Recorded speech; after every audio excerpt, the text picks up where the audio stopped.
Hey, y'all. It's Juanita Coley, the founder of Solid Rock Consulting, where we help call centers implement technology, optimize the technology that they currently have in place, and build better workforce management teams. I want to welcome you to Call Center Chronicles.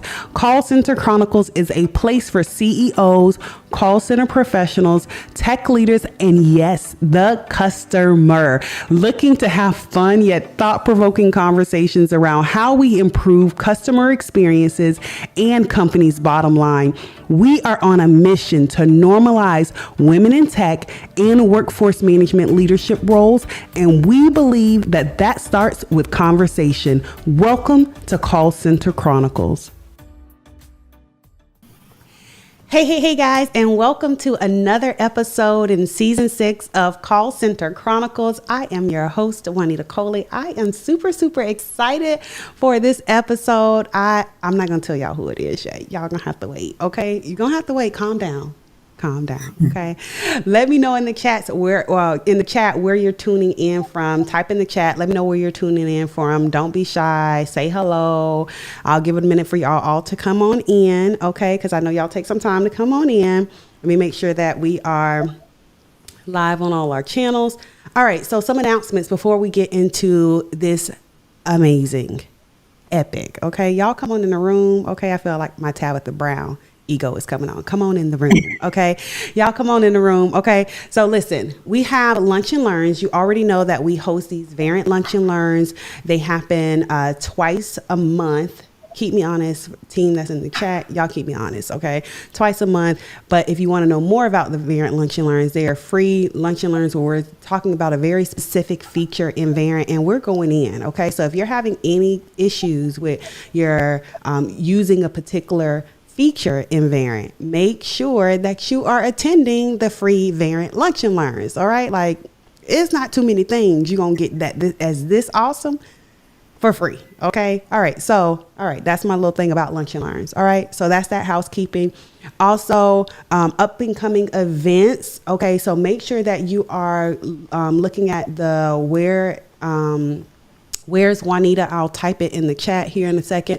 Where'sjuanita.com if you want to follow the up and coming events. So we have lots of events that are coming up. We are doing the CX dinners. They're roundtable dinners. We have a lot of fun. I'm speaking. You guys already know that I'm always somewhere around the world, which is Where's Juanita. .com, speaking somewhere, talking about CX, EX, WFM, things that are near and dear to my heart. So make sure you check out that page if you want to know where I'm at next. Okay. And then again, make sure that you comment in the chat and let me know, okay, where you're tuning in from. Also, if you want to be a guest on Call Center Chronicles, okay, Call Center Chronicles are for leaders in the space, in the contact center space, where we're talking through all things CX, customer experience. We're talking through employee experience. We're talking through workforce management. So if you think you have something of value, this is a peer sharing space. So we're talking to leaders that are doing the work, right? It's something that, it kind of makes me twitch a little bit. So I'm going on my little, rant right now. Okay. My rant. It makes me twitch a little bit when people talk about the industry, but they're not working in the industry, right? Like that makes me kind of like do a little twitch. So I love talking to experts that are actually working in the industry. It keeps me fresh. It keeps me honest. And of course, we do workforce consulting here. So we're touching it day in and day out. So yeah, that's my little thing right there. Okay. All right. Anyway, without further ado, that's all the housekeeping. Okay. Without further ado, we have Tiffany Harris, okay, from a legacy credit union. All right. I think I'm saying that I be jacking up names all the time, but she's going to correct me. I am super excited to have her on the show. We met a while ago, but she came to the Path to Exceptional CX Summit and was just so engaged and had so many insights on things that are happening in the industry. I was like, we got to have you on the show. Okay. So without further ado, Tiffany, thank you so much for being on the show. I'm super excited for you to be here. I'm super excited to dive into all these customer experience, employee experience, and workforce questions. So hey, thank you so much for having me. I'm really excited to be here. So give me the name of the credit union again, because I don't want to jack it up, okay? Because I'll be saying it No wrong the problem. whole show. A lot of people get that confused. It's a Legacy Federal Credit Union. We're in Oh, Winston-Salem, North Carolina. okay. And yes. Okay. So, how long have you been at a Legacy Federal Credit Union? So I will be at a Legacy in October, it'll be 2 years. Okay. And I'll tell you, my journey started at Deluxe about 25 years ago in customer service. When I talked to you and learned your journey, I'm like, oh my, her journey is just like mine. I started out on phones too. So started out part time, did not want the job because I had a little one, 3 years old, looking up to me. Eventually, I got full time. I worked on the phones probably about 2 years, and then I moved to the training department. After training, I moved to leadership. So I've been leading teams for about 20 years now in the Come on, customer lady. service. Yes. So I'm really excited about it. It's my passion too. I heard you say customer experience, all of that, especially workforce, is your passion. Just making sure the members taken care of because they are. If we don't have customers or members, you'll hear me saying that interchangeably. But if we don't have them calling us or coming to our business, we won't survive.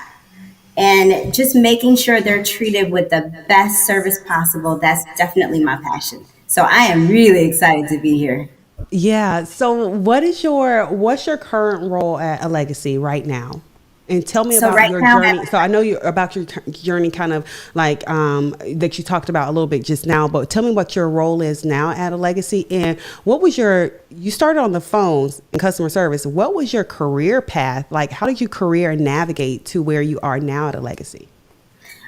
leading those teams for all those years, I had a team at one point, team of 30 agents on the phone, helping members, helping customers.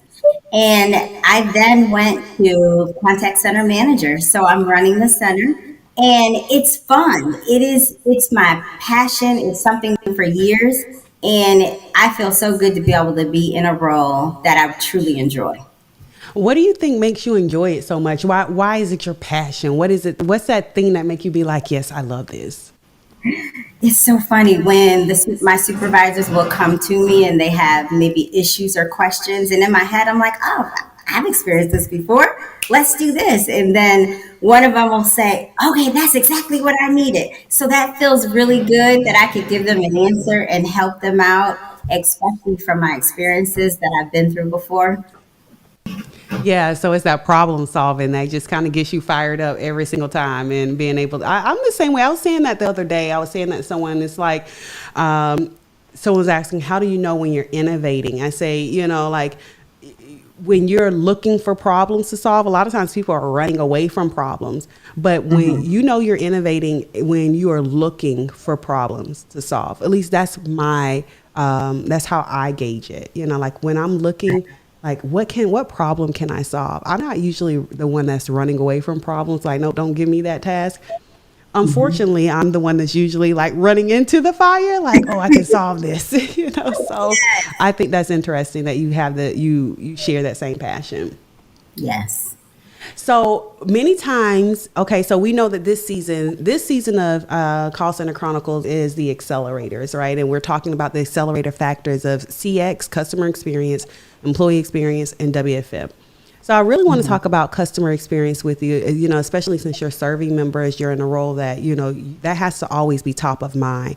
And we hear customer experience, and we also hear, customer journey. How would you define, or before I go to that question, define for me how you would define customer experience. The customer experience. That's for me, it's really for how a business relates to its members or its customers and all the steps that they go through. For contact center, it's really their tone, their empathy. Did they build rapport with the member? Did they take care of the intended needs? For example, if they ordered maybe a card to come in the mail, did we verify the address? Did the card arrive on time? Was the card even ever ordered? So for me, It's the experience that that member or customer has with the company. I love you said the intended need, tell me, how do a lot of times we hear the words customer experience and customer journey used interchangeably. Would you differentiate anything between the two? Absolutely. So the journey is it's from the beginning, from the first contact, the first point of contact. Having a clear image of your customer journey is so critical to improving the customer experience. You have to make sure you put your customer at the heart of the business. So in order to do that, you have to understand the full journey of the customer or the member. So they dial your number, they get your voice assistant or the VRU. Is the VRU working properly? Did they ask for a product or service? In the end, did they get it? It's all the touch points for the customer or member that they had with that business. That's the journey. For the experience, it's how the customer felt and what happened in that call. The goal is to make sure that we keep these members coming back. And if they provide us feedback, escalations, issues, or what have you, it's our job to make sure that we look into those and improve them to improve the member experience. And that's that whole journey. Yeah, I love that. I love, how you broke that down. Like the journey is understanding where they are. Ooh, this is going to be good. I be having thoughts while I'm thinking. I be having thoughts while I'm talking as well. Like I love the journey is not only where they're going, but where they've been. Understanding where a customer has been really helps you anticipate the need. Right. So it's one thing to understand and want to solve for the intended need, but understanding where they've been helps you anticipate the need. Case in point, if I know that, say I'm a retail store or, you have people coming into the branch and, hey, a large part of our audience or members are veterans or they, are Americans with disabilities, right? Understanding, hey, we probably need a ramp, right, to make sure that they are able to access the branch in an easy way.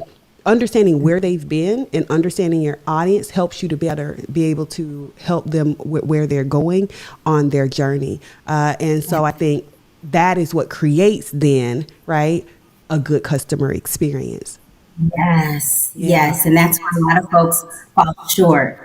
You have to really make sure that you're listening to these members, to these customers, because if you lose them, it could be really critical to your business. Some customers may not tell you. They may just leave. They may not like the way that journey was. But a lot of them will not tell you. So you really have to listen and understand that journey. Yeah, that's so good. What do you see? Right. I always like to ask customers, what are you seeing right now as some of the barriers to companies having great customer or exceptional, we had the summit exceptional CX, exceptional customer experience? Oh, wow. So for me, it's the training. So what kind of training is provided to the person that you may have hired? What kind of materials or resources have you given? So if you make sure that your people are fully trained, they can handle the customer. Those things are really integral to making sure that experience happens. So that's really important. I want to make sure I answered I have two people coming up. So, did I answer everything for that question? Yeah, I think, so the question was around, what are the barriers? What are some of the barriers, and you're saying like making sure people have the training, they're getting what they need so that they can actually handle the customer inquiries. Now, one thing that I love saying, and I love that you said that because that takes me perfectly into my next question. I say this all the time. Without EX, right, without an EX strategy, your CX strategy is trash, right? Everybody knows me for saying that, like it's super spicy, but it is the truth. If you don't have an employee experience strategy or plan, then how can you expect your customer strategy to work, right? And so when we think about the training, right, and making sure that employees have the training, they have everything that they need at their disposal, at their fingertips, that is going to make sure that your customers are served better. So one of the questions I have for you is, how does your company right now incorporate EX, so an EX strategy into your CX strategy? Absolutely. I love how a legacy will make sure all departments are covered. We attend meetings, and the meetings are very meaningful. It's not just to meet to have a meeting. In fact, on Fridays, we have no meeting Fridays, which I love, but Come getting on, back no to meetings it, Friday. No, I'm just no meeting Fridays. But the other thing about it, all departments are covered. We talk about what could this impact? What department needs to know about this particular thing? Did we include all of our financial centers? Did we include the contact center? So that's really important. And even our support team. So I really love how we make sure that everybody that needs to be at the table is at the table. And then we discuss customer impacts and things like that. Yeah, I love that you said all the meetings are, I mean, all the departments are meeting and all those things. I swear. So, like, my next question was around WFM. And so, workforce management, being a workforce management guru, obviously, I look at everything, I feel like, through the lens of workforce management, because workforce by nature, right? Literally by nature is looking at customer experience, is looking at employee experience, and is looking at business outcome or business experience. And people say, well, how do you think that workforce looks at customer experience? Because think about it. If we're not forecasting appropriately, what's the first thing that happens? You're getting backed up queues, which are impacting what? Your customers. So if calls are Yes, holding, right? Because I didn't forecast that volume correctly or accurately, then guess who's going to be impacted? Customers, right? They're absolutely. going to be sitting on hold for forever, getting more and more upset, right? Think about the employee experience. If I'm not forecasting or scheduling appropriately, guess who doesn't get their time off? And guess who's using all the PTO? And I'm not talking about planned time off. I'm talking about prepare the others time off, right? So, Right. so now you're talking about your absenteeism being high, right? So we're thinking about employee experience, but then we're also thinking about the outcomes of, okay, do we have the right schedules? Are we offering are we doing queue consolidation? So it's really workforce management by nature is looking at all three, right? So that's my soapbox. So I want to know from your perspective, how is the legacy adopting and really leveraging not necessarily a WFM tool, but the WFM methodology to really help you drive those three areas: customer experience, employee experience, and business experience? One of the things we started doing really recently is meeting with each department. They have visited the contact center, our weekly or monthly meetings. They cover things that are frequently asked questions, things that could be a customer impacting issue. So having departments meeting together, talking about issues, talking about concerns, and making sure that everything is on a level playing field so that we can answer those questions appropriately and help members at the same time. That's one of the ways that we're doing it. So we really look forward to just continuing that process and making sure that the workforce is very well versed in each area so they can serve customers, members. So I know we're coming to the bottom of our time, but I think leaders who, like really implementing a strong CX and EX strategy and thinking about WFM really takes a strong leader. And in companies that I've seen do it well, those leaders have certain characteristics. I'm interested to hear, what are some of the characteristics of leaders you've seen, implement strong CX, strong EX, strong WFM. They're covering all their bases. What are some of those characteristics? Oh my, and I hope she doesn't mind, but I will mention I had one strong leader, Tammy J. Bolson. I'll never forget her at Deluxe. She really was a relational leader. She was very supportive, dependable. She was very communicative. Like she communicated a lot. She let us know what was going on and what processes, procedures were. And you know what?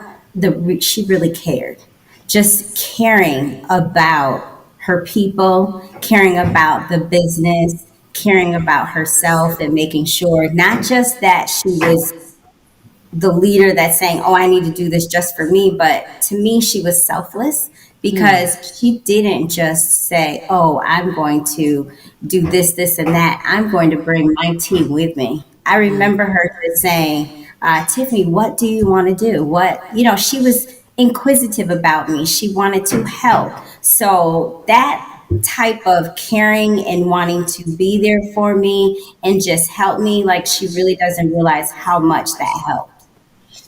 That's amazing. Yeah, I think having that relationship building, someone asked me this just, I feel like this interview is so interesting because I feel like I've just been having some of these very same conversations.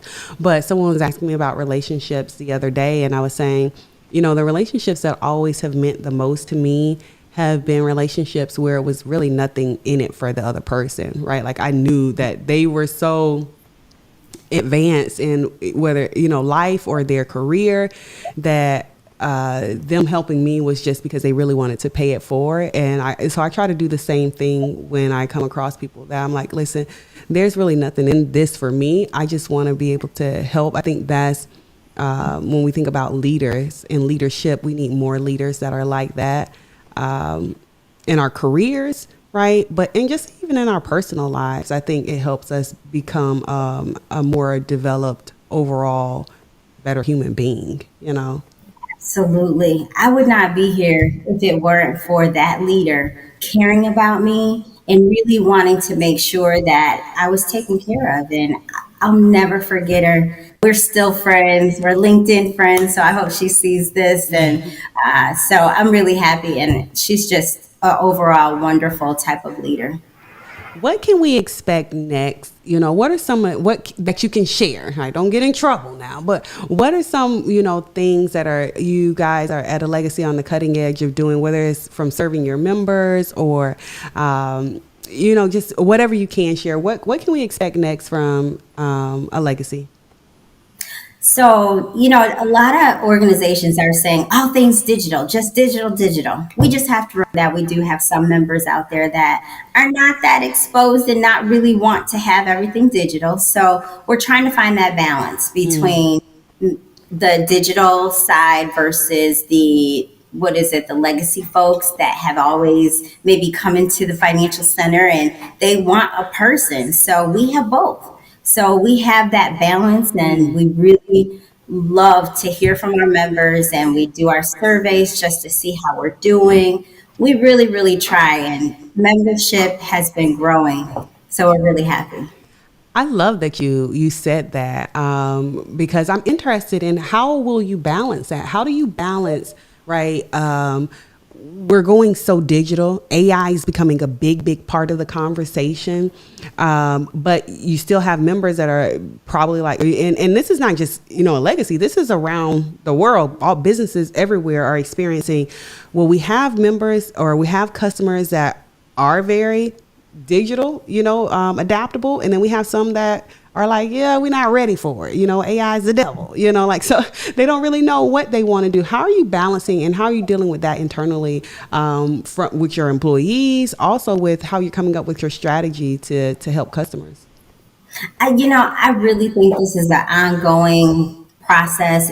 AI is so new, and so many organizations, I'm seeing so many conferences and seminars about AI and digital and how do we leverage it. So we're doing our best, and we're still continuing to look for different avenues of how we can do it and what makes us better. So Okay.